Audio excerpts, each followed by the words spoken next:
There is an undeniable authority in a military uniform. It commands respect long before a single word is spoken. It stands for discipline, for honor, for protection. The women and men who wear it swear an oath not merely to serve their country, but to protect the vulnerable.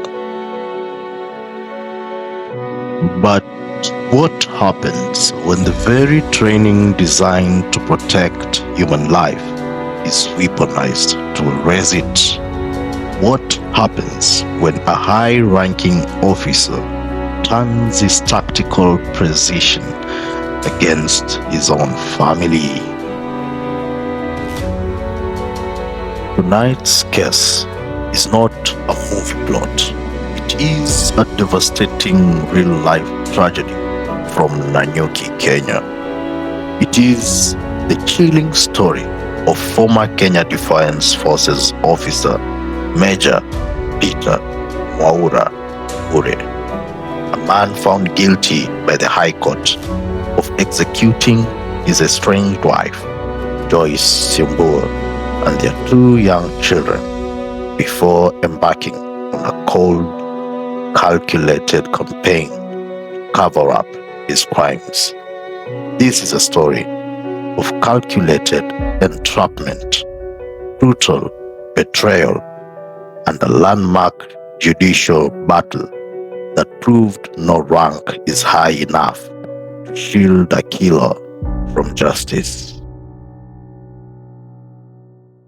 October 2019, 31-year-old Joyce Simbua was trying to navigate a fractured relationship.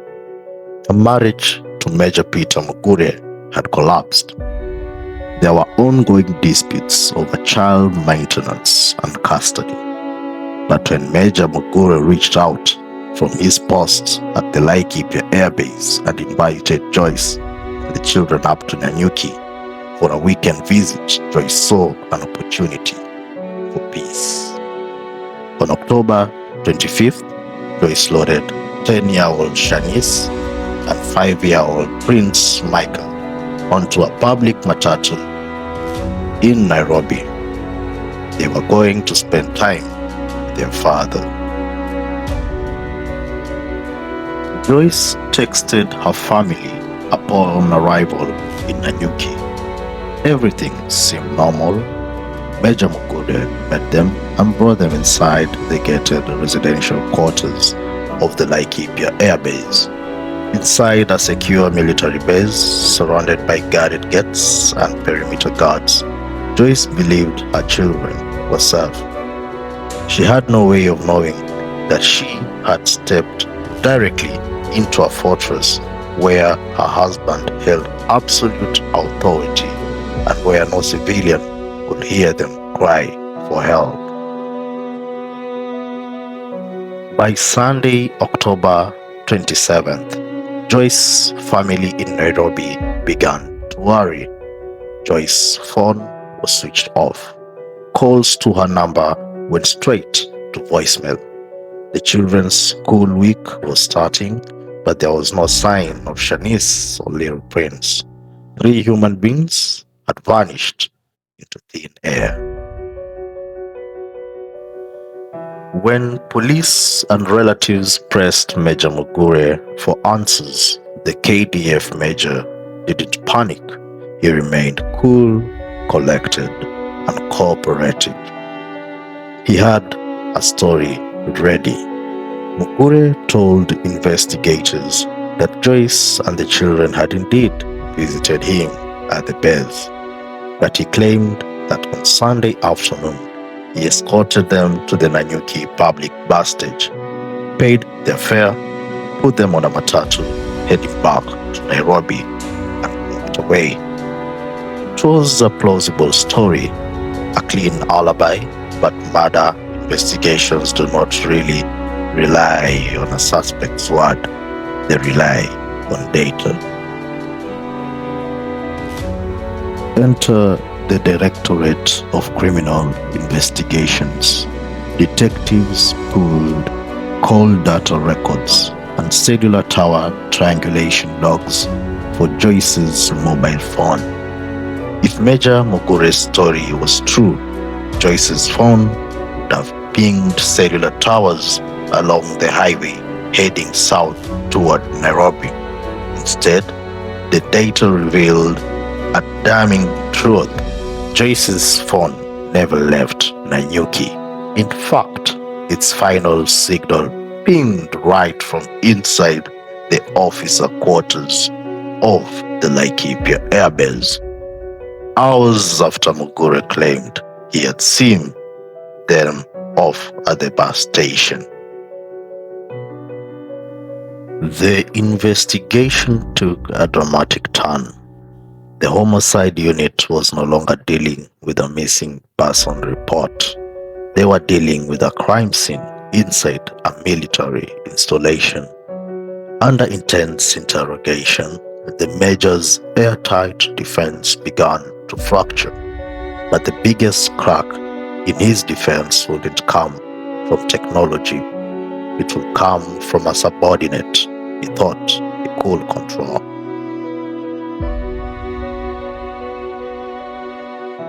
November 16th, 2019. 21 days after Joyce and her children disappeared. Acting on critical intelligence, homicide detectives and forensic experts converged on Makaburini Civil Cemetery near Tingidu Estate in Nanyuki.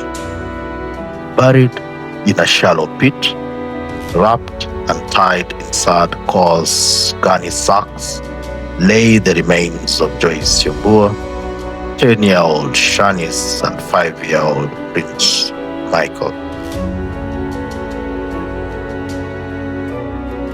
The post-mortem results were horrifying. Joyce had suffered severe head trauma and asphyxiation. Her 2 young children had been suffocated. This was not an accidental death. This was not a domestic argument that went too far. This was a cold, premeditated, triple execution, and the killer had used gunny sacks to pack away his own family like trash.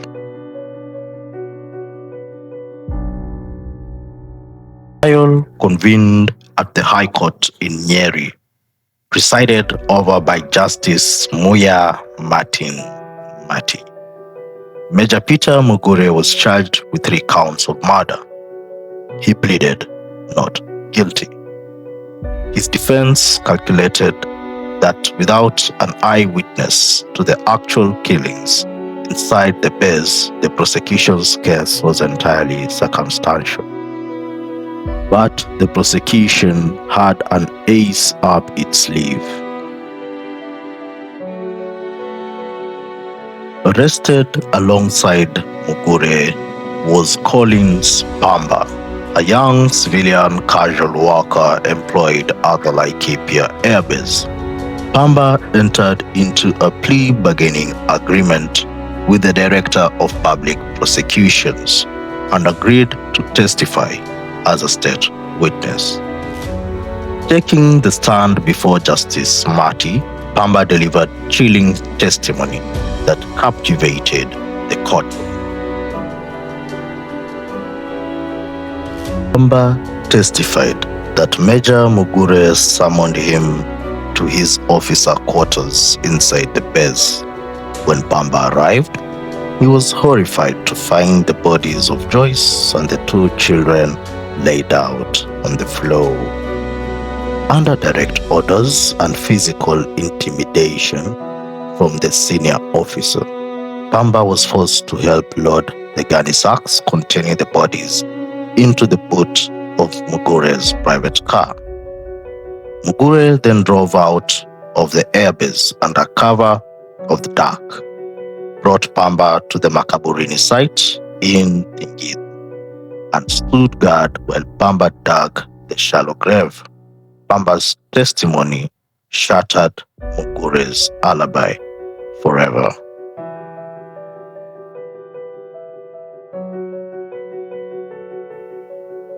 When Judgment Day arrived, Justice Muya Martin Mati did not mince words. The judge systematically reviewed the forensic evidence, the phone tower pings, and Collins Pamba's direct testimony. Justice Mati found Major Peter Mugure guilty on all 3 counts of murder. The High Court sentenced former Major Peter Mugure to life imprisonment. Though Mugure immediately announced his intention to appeal both the conviction and sentence, the judgment sent shockwaves through the country. No sentence can ever replace the 3 lives stolen in Nanyuki.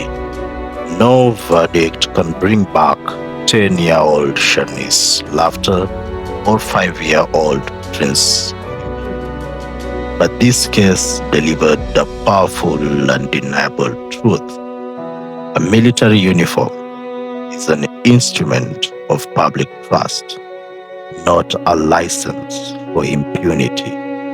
Ranks can be stripped, titles can be revoked, gates and guards cannot stop the reach of the law. Because in the end, in the courtroom, only one rank matters: the truth. I am Churchill. Thank you for watching. Stay informed, stay vigilant, and remember, every judgment tells a story, and every story teaches the law.